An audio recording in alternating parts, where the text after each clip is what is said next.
Hey, what's up my friends? Welcome back to the channel and another weekly running and training vlog. This is the day when I want you to tell me about your week training. I want to hear about your successes. I want to hear about your setbacks. Go ahead and write in the comments below. In a few minutes, I'm going to be telling you about my training week, just for those of you that might be interested. Of course, if you already follow me on Strava, you probably see my stuff popping up on your feed on a daily basis. Before we get to that, there are a couple of studies that I want to tell you about. But first, we do have a winner. We do have a winner to announce from last week. So you might remember I did ask a question last week. What is your favorite animal? Yes, I chose a question like that because I wanted to get a lot of responses, and I did get a lot of responses. There was one, when I put you all into a hat and drew one, Mike Gamba was the winner. He chose dolphin as his favorite animal. That's legit, right? Can't really fault anyone for liking a dolphin. Very intelligent animals. So Mike, why don't you hit me up on Instagram, DM me your address, and I will get that Path Project size large logo t-shirt in the post as soon as possible. You know what?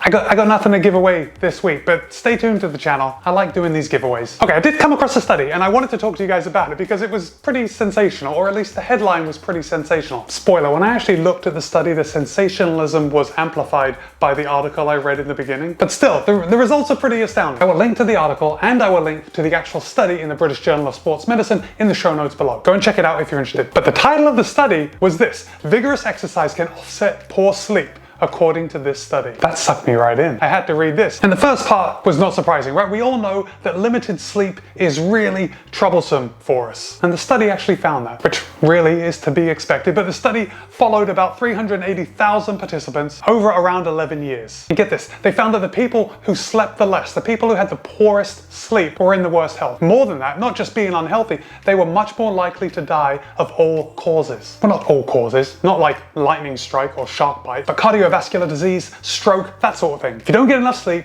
you are more likely to die of those things. It's very important to get sleep. If we look at the study, it says that physical exercise can actually offset that little sleep. So according to the article, even if I don't want to sleep much because I've just got too much going on, or worse, I have insomnia and I can't sleep, sprinkle in a little exercise, specifically HIIT exercise, and that sort of offsets the negative effects that limited sleep have. Now I find this especially fascinating, and I hate to tell you all, but I often push sleep to the side so I can get my workouts in. It's horrible, I hate to admit it, but I do it. I kind of justify it that having less sleep but exercising the amount that I want to kind of offset each other, because I'm happier overall if I do the exercise that I want to do rather than sleeping until I wake up. So at least on work days, I do wake up with an alarm. And just as an aside, I found that on the days I wake up with an alarm, if left to my own devices, if left to just wake up when I would normally wake up, I would sleep an additional 3 hours. So on my work days, it turns out I'm getting about 3 hours less sleep than my body actually wants. But the great news is that I get up that early so I can work out. And this study says that exercise is going to offset the negative effects of that sleep deprivation. It's important to recognize this study.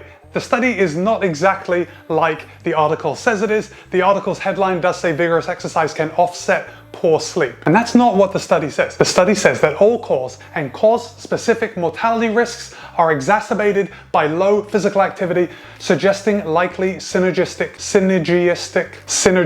effects. So it's actually saying that if you don't exercise, it's going to make your lack of sleep worse. It's going to make the effects of that lack of sleep worse. It is not saying that physical exercise makes your lack of sleep better. That's an important distinction. But the optimist in me is saying that if I'm exercising, even though I'm getting less sleep, it's got to be doing something good for me. It's not going to be as bad as if I didn't get sleep and I didn't exercise. Kind of feels like I'm talking in circles. Guys, I want to know from you, do you cut your sleep short in order to get exercise? Now, I know there's a lot of you out there that are very good about your sleep hygiene, about your sleep amount, your sleep health. I want to hear from the people that cut their sleep short in order to get their run in, in order to get that physical activity in. Let me know in the comments below. Okay, one last thing that I wanted to tell you about before I get into my own weekly training, and that is, you know, that whole 10,000 step thing leads to positive health. We've all been told this. It's been around for like, I don't know, 50, 60 years now. The idea that 10,000 steps is the magical number to achieve a day if you want to have good health. Turns out that's not quite true. That 10,000 step rule that we're all so familiar with was invented in the 1960s by a pedometer company in Japan. And we all just kind of latched onto it we latched on to the idea, well, 10,000 steps is a very nice number in your head. We know it equates to about 5 miles walking a day. And that seems right too. It has face validity, so it must be true, but it's not true. A 2019 study on older women found that those women who walked only 4,400 steps a day had a lower mortality rate than those who only walked about 2,700 steps a day. So we see where we're going, right? Obviously, if you walk more, you're going to get more healthy. There are definitely benefits for walking as little as 4,400 steps a day. I think most of us can get 4,400 steps a day just walking around the house and walking to the fridge. So even though it seems like that's the trajectory, more steps, better health, the reduction in risk that is obtained by getting more steps actually tops out at about 7,500 steps a day. And the researchers found that there was no additional benefit to increasing your steps to 10,000. Now, I'm certainly not telling you to reach that 7,500 mark and then go sit on the couch and eat bonbons for the rest of the day. But if you do find yourself, you know, that kind of day where you just can't get that physical activity in, you can't move as much as you would like to, take solace. The science has proved that 7,500 steps is where about that threshold is, where the benefits don't keep increasing with the number of steps that you take. There was also another study in 2020 that found that walking between 8,000 and 12,000 steps a day was linked to a lower risk of dying of anything than if you only walked 4,000 steps a day. So I know I did kind of contradict myself there. That's a pretty big range from 8,000 to 12,000. But why don't we ignore the 12,000? Just walking 8,000 steps a day is going to give you a less chance of dying of anything over if you only walked 4,000 steps a day. Food for thought. All right, guys, I had a great week running. You know, most weeks are pretty great for running as I run most days. Monday started off with 7.3 miles, very easy. I know I tell you that I like to start my weeks easy, but you know, sometimes I'll go out and I'll do a little more effort on Mondays just to get the week started on the right foot. But I've moved into kind of like a system where I'm going to be doing my harder workouts on Tuesday and Thursdays. So let's move on to Tuesday. I ran 8 miles, but I also did 1,200 repeats with 400 recovery in between. And those 1,200 repeats were probably done at about 10K to half marathon pace, not really crushing it, but just getting those legs turning over, working a little more speed back into my routine. Wednesday was a day off from work for me. I knocked out 10 miles, very easy. You know, I think that's like my favorite thing to do on a day off, just go out for a nice easy run. Puts my whole day on the right foot, gets it started without knocking out such a workout that I'm tired for the rest of the day. With that said, Thursday was also a day off and I knocked out 11 miles and I did the middle 7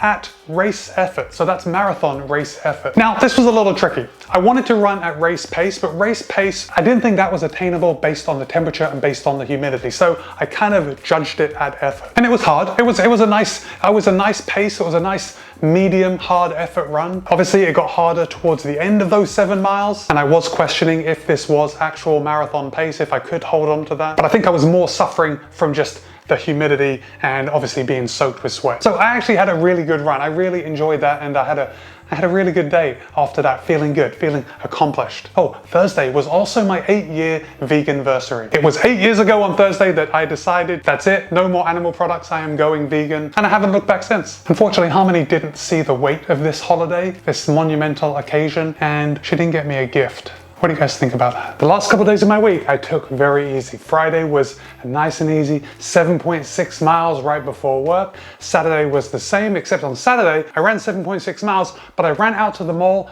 and I did those little hill inclines right up the parking lot. Nothing too hard, I was just feeling bad that I wasn't getting any vert. And I use the term vert in quotation marks. It's very little. And finally, I wrapped up my week on Sunday with 7.7 miles. It was a toasty one on Sunday. It seemed even warmer than usual. But still, very happy with this week's running. A little over 59 miles, which is a shade over 95 kilometers. And of course, I rode the Peloton every day this week. I managed to put in 138 miles on that, which is 222 kilometers. Oh, and just so you guys know, I did do a special ride earlier in the week on Peloton where I competed against Usain Bolt. And you guessed it. Well, you probably didn't guess it, but I actually beat Usain Bolt. So that was a big deal for me. Guys, I post new running videos at least twice a week. Be kind, be happy, run well. See you in a couple of days.